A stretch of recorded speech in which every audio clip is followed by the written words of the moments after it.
And this gives us an opportunity for a different outcome.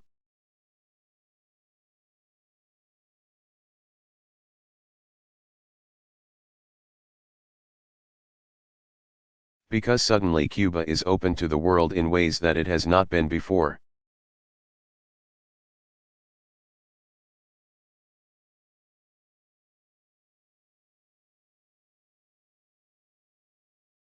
It's open to Americans traveling there in ways that it hasn't been before.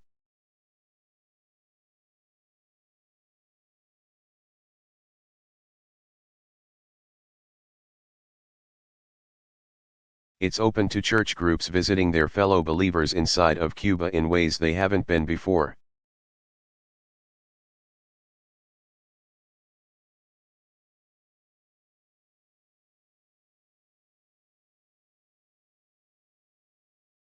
It offers the prospect of telecommunications and the internet being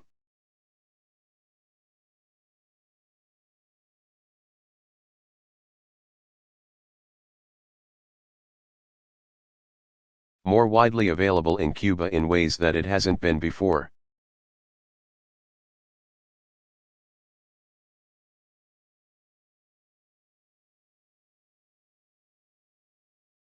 And over time, that chips away at this hermetically sealed society.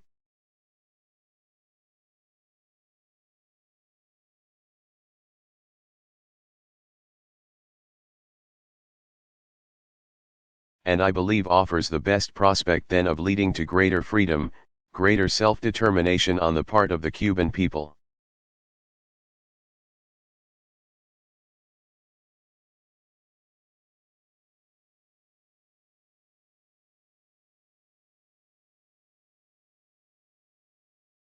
I think it will happen in fits and starts.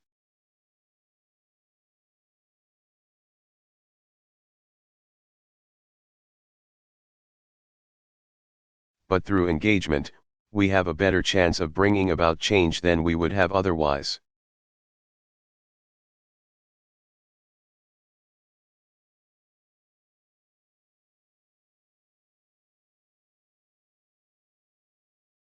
Question: do you have a goal for where you see Cuba being at the end of your presidency?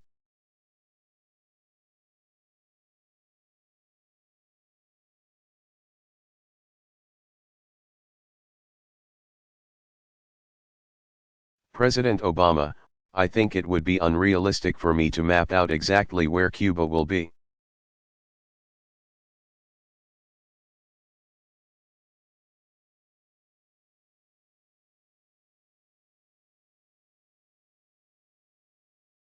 But change is going to come to Cuba. It has to. They've got an economy that doesn't work.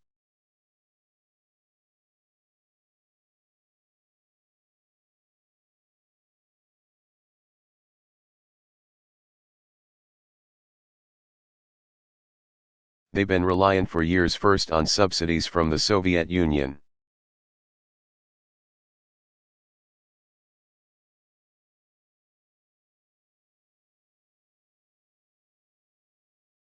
Then on subsidies from Venezuela. Those can't be sustained. And the more the Cuban people see what's possible,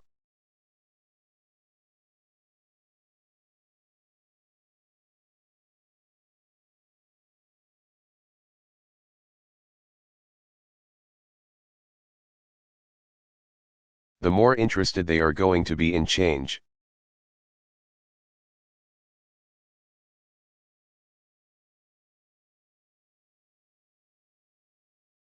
But how societies change is country specific, it's culturally specific.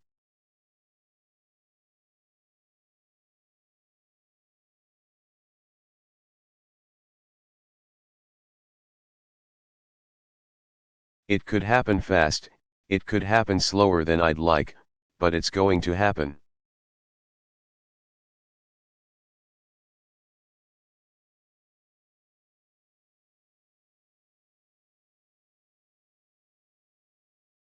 And I think this change in policy is going to advance that.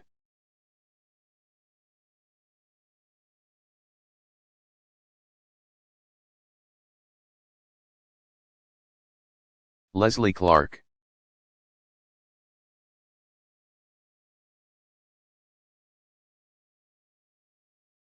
Question, thank you, Mr.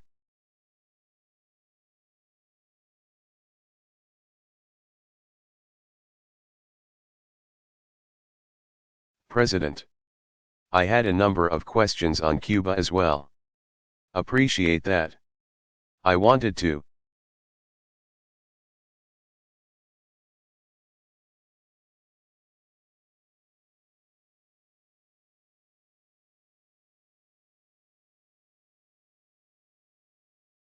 President Obama, do I have to write all these down?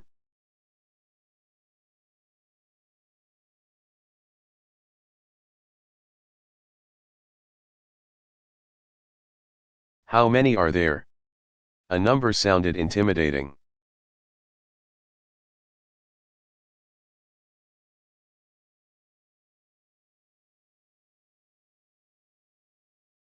Question, as quick as I can.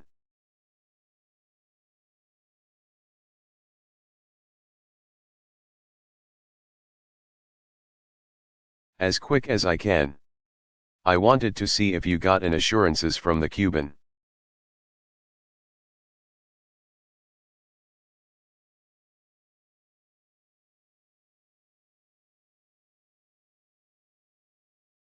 Government that it would not revert to the same sort of sabotage the deal.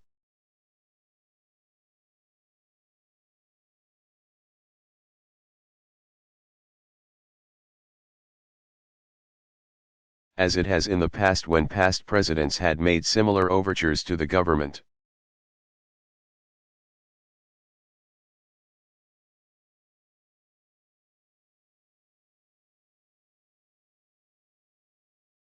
President Obama, meaning.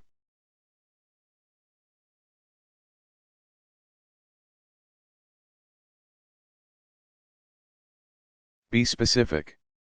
What do you mean?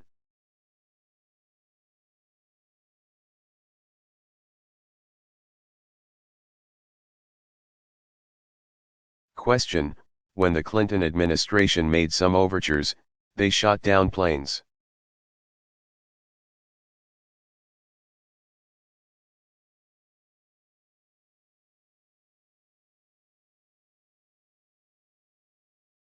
They sort of had this pattern of doing provocative events.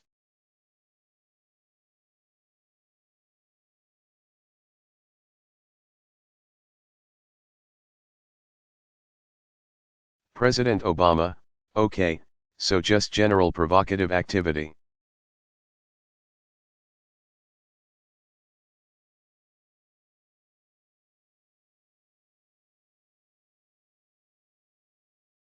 Question, provocative activities anytime the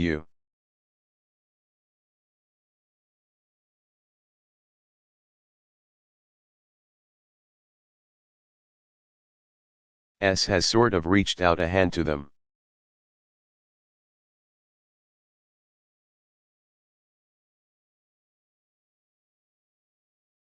I wanted to see what is your knowledge of whether Fidel Castro did he have any role in the talks?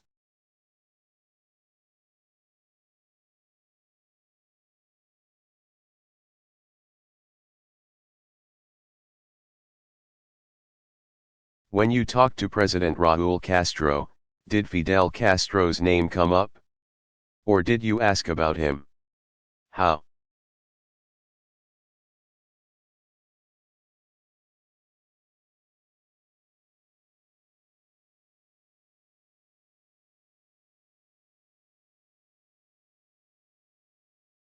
He's doing? People haven't seen him in a while. Given the deep opposition from some Republicans in Congress to lifting the embargo.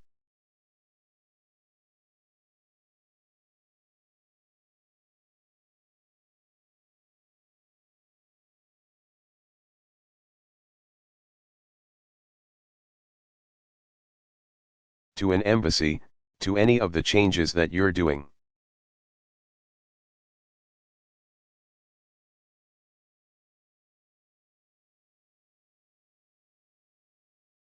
Are you going to personally get involved in terms of talking to them about efforts that they want to do to block money on a new embassy?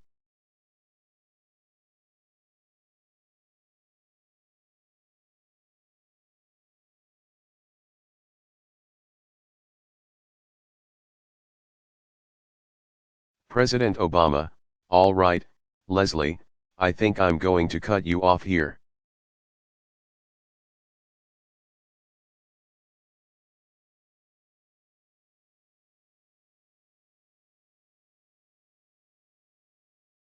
This is taking up a lot of time.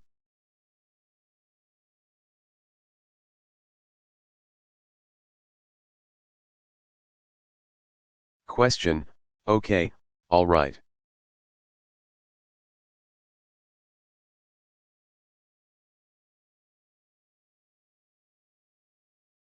President Obama: all right.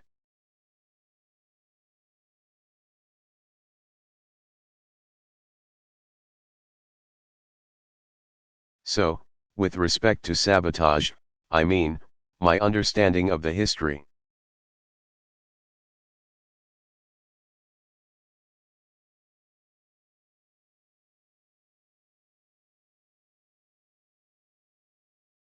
For example, of the plane being shot down, it's not clear that that was the Cuban.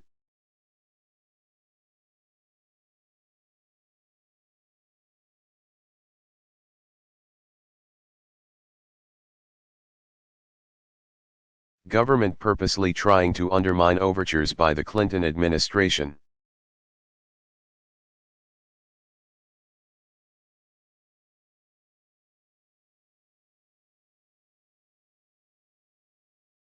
It was a tragic circumstance that ended up collapsing talks that had begun to take place.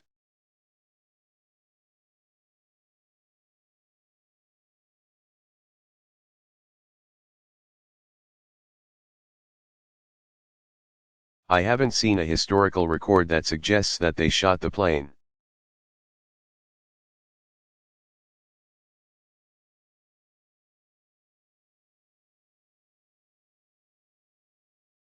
Down specifically in order to undermine overtures by the Clinton government.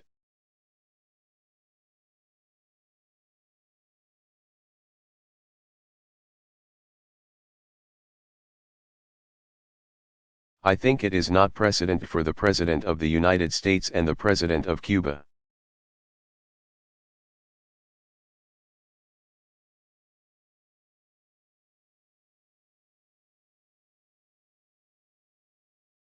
To make an announcement at the same time that they are moving towards normalizing relations.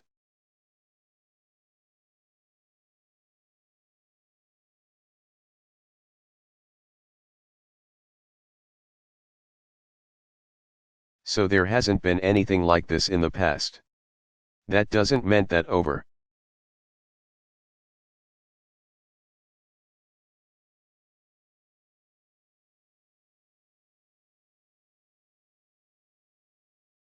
The next 2 years we can anticipate them taking certain actions that we may end up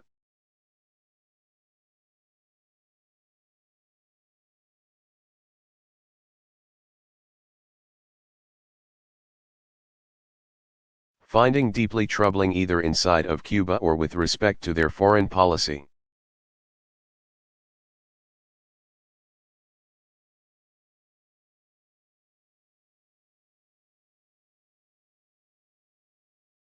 And that could put significant strains on the relationship.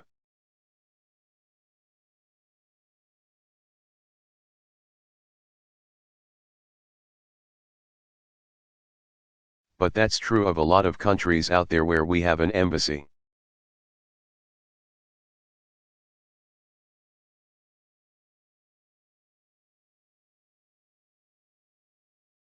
And the whole point of normalizing relations is that it gives us a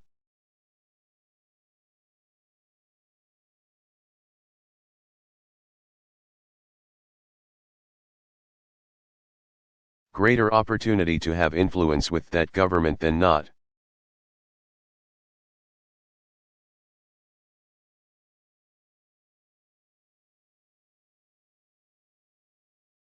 So I would be surprised if the Cuban government purposely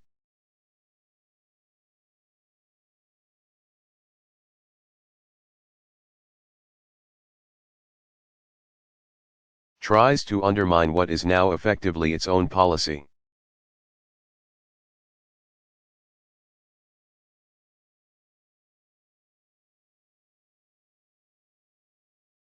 I wouldn't be surprised if they take at any given time actions that we think are a problem.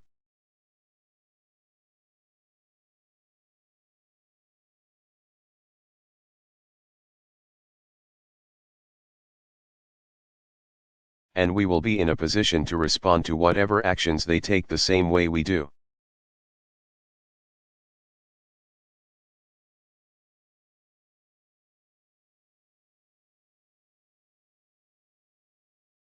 With a whole range of countries around the world when they do things we think are wrong.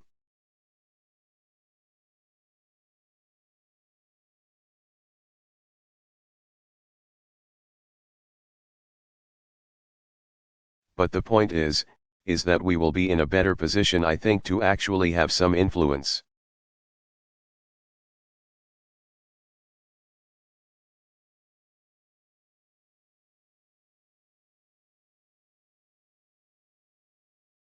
And there may be carrots as well as sticks that we can then apply.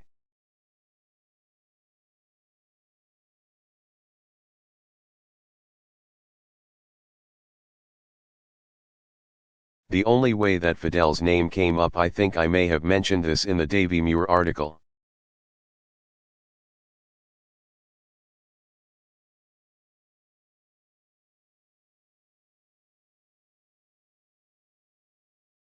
Interview that I did was I delivered a fairly lengthy statement at the front end about how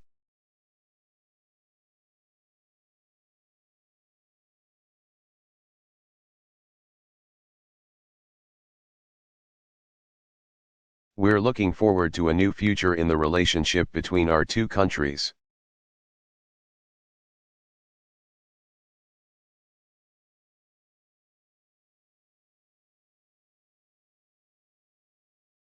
But that we are going to continue to press on issues of democracy and human rights, which we think are important.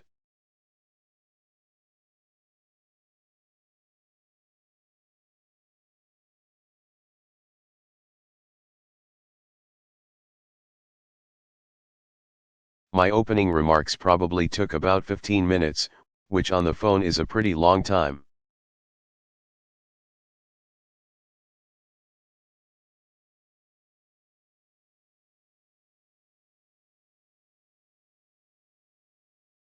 And at the end of that, he said, "Mr. President, you're still a young man. Perhaps you have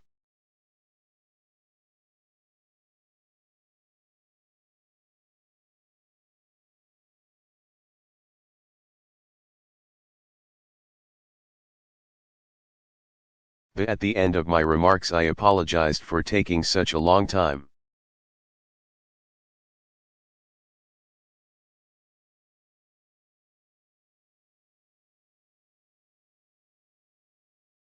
But I wanted to make sure that before we engaged in the conversation he was very clear about where I stood.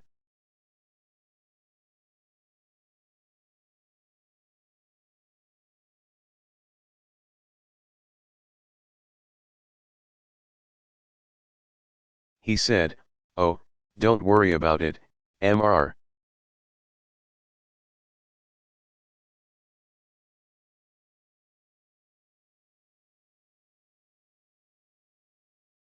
President, you're still a young man and you have still the chance.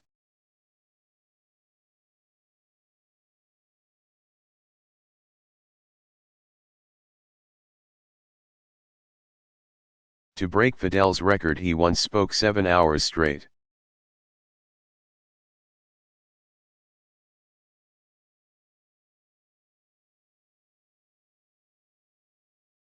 And then, President Castro proceeded to deliver his own.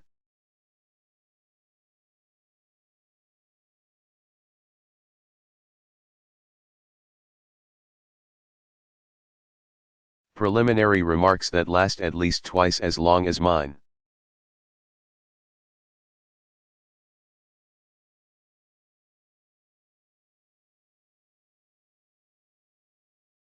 And then I was able to say, obviously it runs in the family.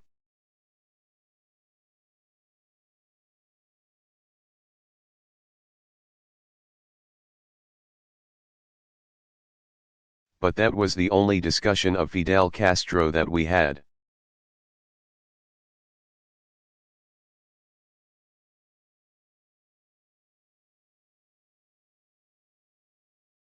I sort of forgot all the other questions.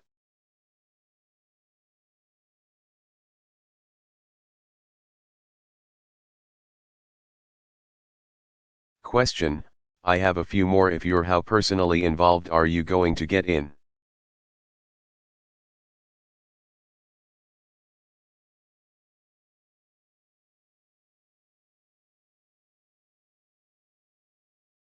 President Obama, with respect to Congress?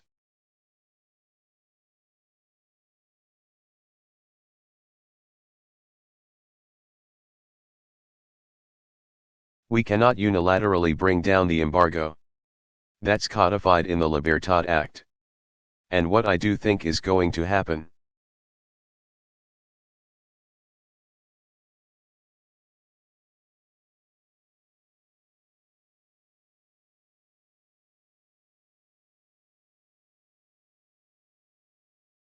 Though, is there's going to be a process where Congress digests it?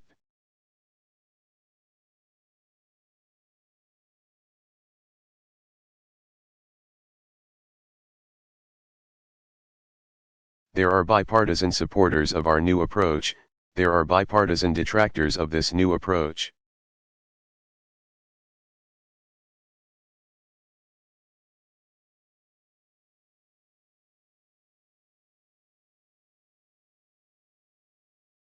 People will see how the actions we take unfold.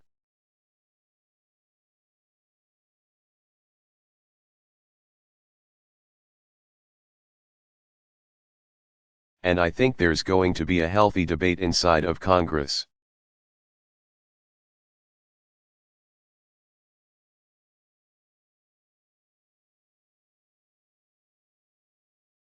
And I will certainly weigh in.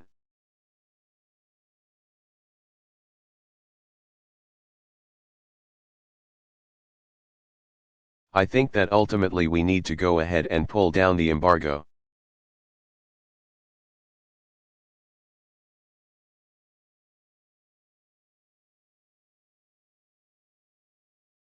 Which I think has been self-defeating in advancing the aims that we're interested in.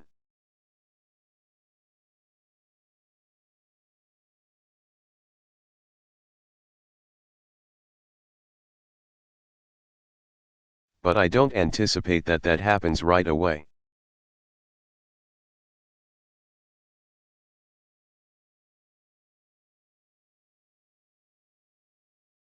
I think people are going to want to see how does this move forward before theirs.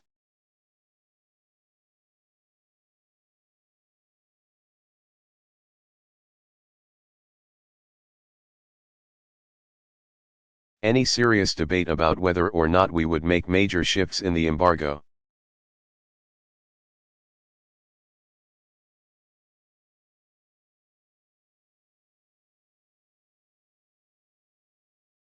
Roberta Rampton.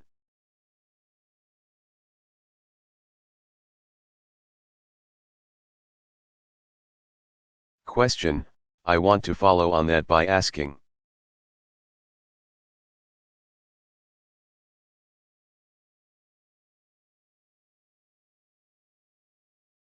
Under what conditions would you meet with President Castro in Havana?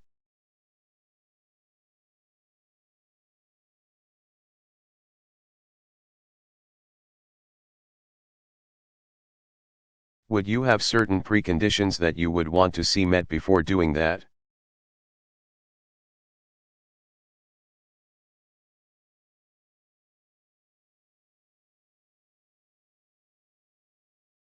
And on the hack, I know that you said that you're not going to announce your response.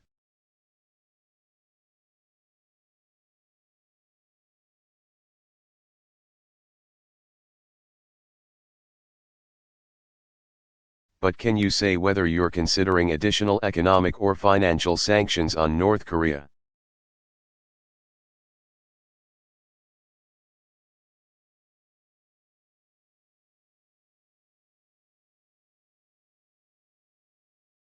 Can you rule out the use of military force or some kind of cyber hit of your own?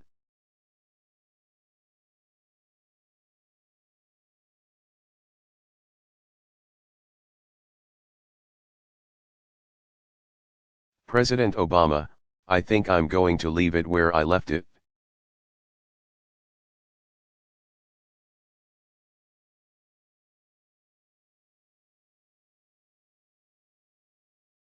Which is we just confirmed that it was North Korea. We have been working up a range of options.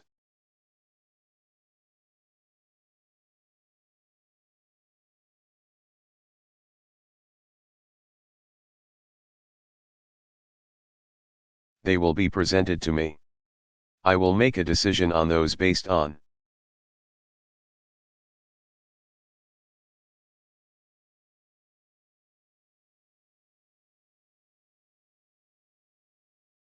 what I believe is proportional and appropriate to the nature of this crime.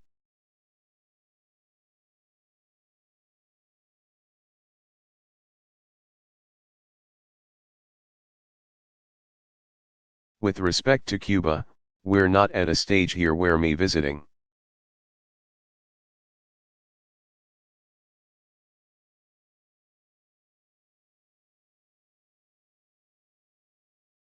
Cuba or President Castro coming to the United States is in the cards.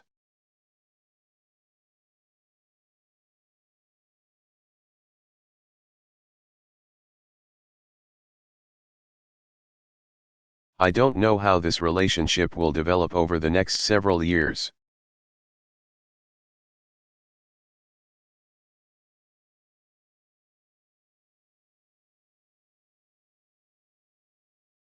I'm a fairly young man, so I imagine that at some point in my life I will have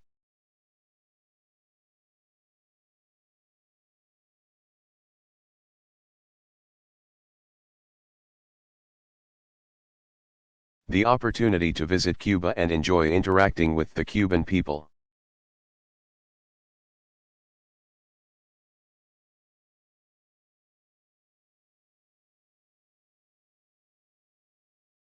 But there's nothing specific where we're trying to target some sort of visit on my part.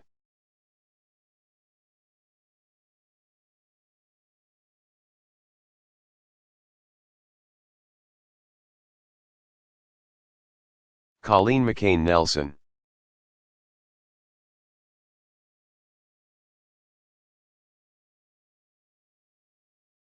Question, thank you, Mr.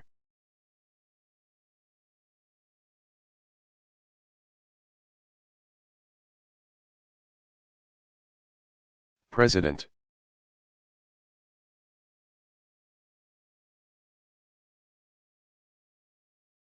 President Obama, there you are.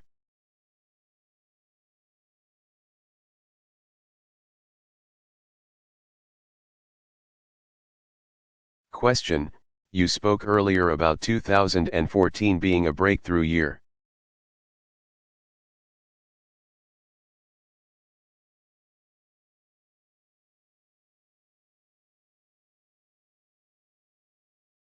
And you ended the year with executive actions on Cuba and immigration and climate change.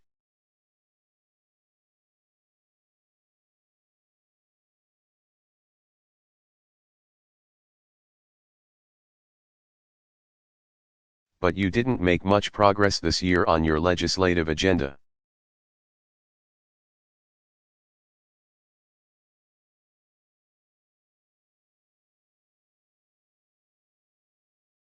And some Republican lawmakers have said they're less inclined.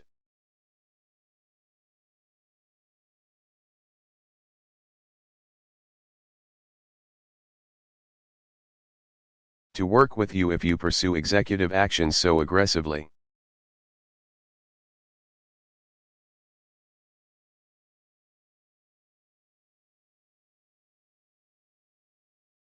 Are you going to continue to pursue executive actions if that creates more roadblocks for your legislative agenda?